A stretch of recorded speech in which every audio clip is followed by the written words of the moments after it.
Olá, amigos do canal Investir Cada Vez Melhor. Gravo aqui a aula Por que devemos ter caixa nos nossos investimentos. Vem comigo.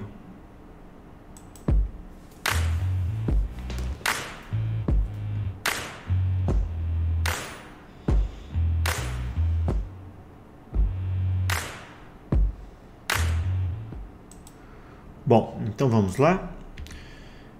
Antes de mais nada, né, aquele comentário nosso que esse vídeo tem apenas um caráter educacional.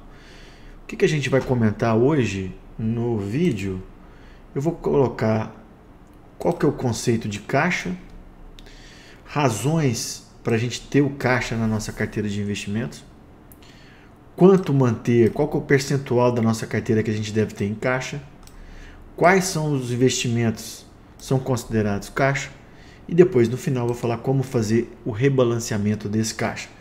Talvez esse vídeo seja um dos mais importantes em virtude de que é o começo para você montar uma carteira de investimento. A gente vai começar primeiro montando o caixa, coisa que nós vamos mostrar em breve. Então o que é o caixa? O caixa é aquele dinheiro que você tem na sua carteira de investimento, aonde ele tem liquidez imediata e o menor risco possível, tá? Nós vamos comentar quais investimentos em que se enquadra nisso. Então não é você ter o dinheiro em casa, ter o dinheiro parado debaixo do colchão. É um dinheiro que está na sua carteira de investimento e você pode convertê-lo rapidamente em dinheiro, tá? Razões. Quais são as razões que nós devemos ter caixa em carteira? Primeiro, reserva de emergência, né?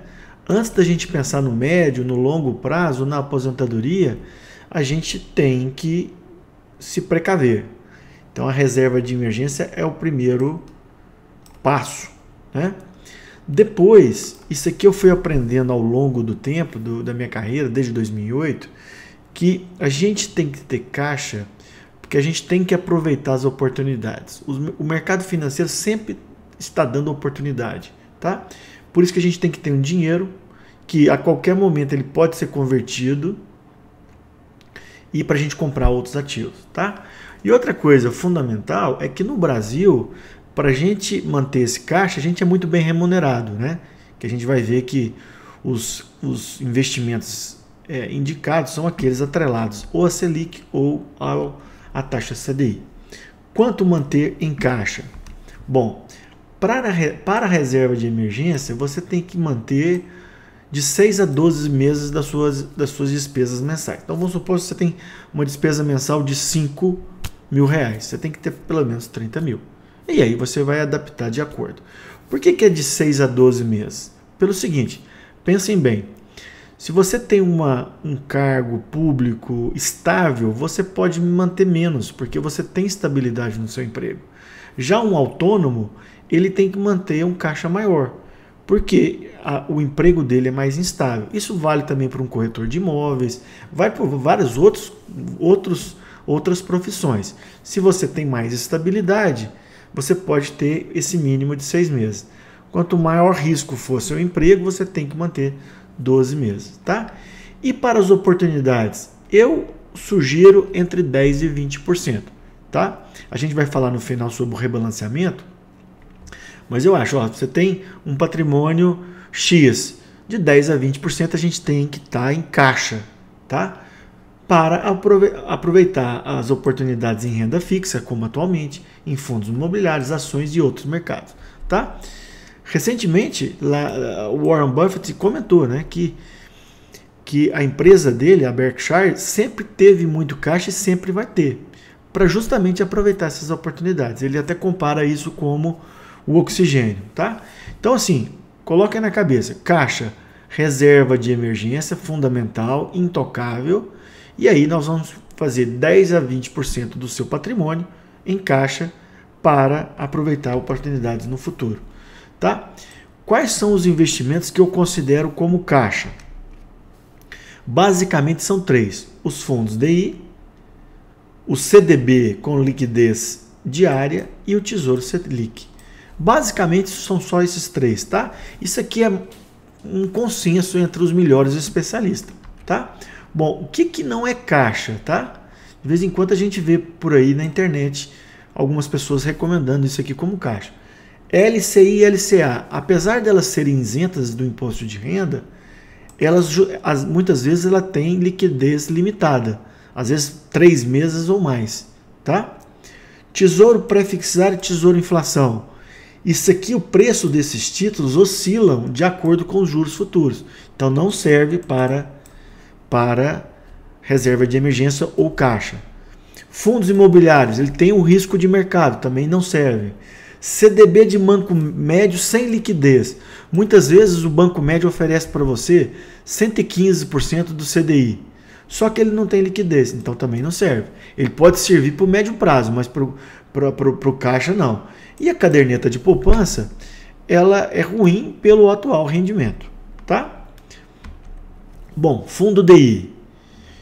De acordo com a Ambima, né, que é a entidade privada sem fins lucrativos que cuida dos fundos no Brasil, ela considera como fundo de renda fixa. É o mais conservador de todos e tem como benchmark o CDI, tá? Bom, eu recomendo vocês utilizarem os fundos DI de grandes bancos. Por quê? Fundos não têm garantia do FGC, tá? Não tem. Isso é importante. A gente tem que procurar isso aqui, ó. Fundos DI que pagam 100%, tá? E isso a gente precisa acompanhar mensalmente o desempenho do fundo. Que tenha liquidez diária. O que é liquidez diária? Você precisou do dinheiro, você pediu agora às 3 horas da tarde, 3h30 está na sua conta, tá? Ou de forma imediata às vezes. Que tem uma baixa taxa de administração ou taxa zero, tá? Então a gente tem que ter isso. Lembrar que quando o fundo coloca lá, ele rendeu 100% do DI, já descontar a taxa de administração. Lembrando que, por regra da Ambima, esses fundos DI tem que ter 95% em títulos pós-fixados. Que títulos são esses? Títulos Tesouro Selic, tá? Alguns fundos, para dar um gásinho no fundo, acaba usando muito título privado. Isso é bom, às vezes, mas pode ter retorno, às vezes, menor que 100%, tá? CDB. CDB de grande banco, com rendimento de 100% do DI e liquidez diária, tá? Atualmente é a minha preferência. Eu tenho no Itaú, tá? Então, ele me paga 100% do DI, liquidez diária. E outra coisa, ainda tem a garantia do FGC de 250 mil. Aqui, teoricamente, você pode usar bancos menores, né, que você vai ter a mesma garantia. Mas eu, particularmente, gosto mais dos grandes bancos, desde que tenha rendimento 100% do DI e liquidez diária.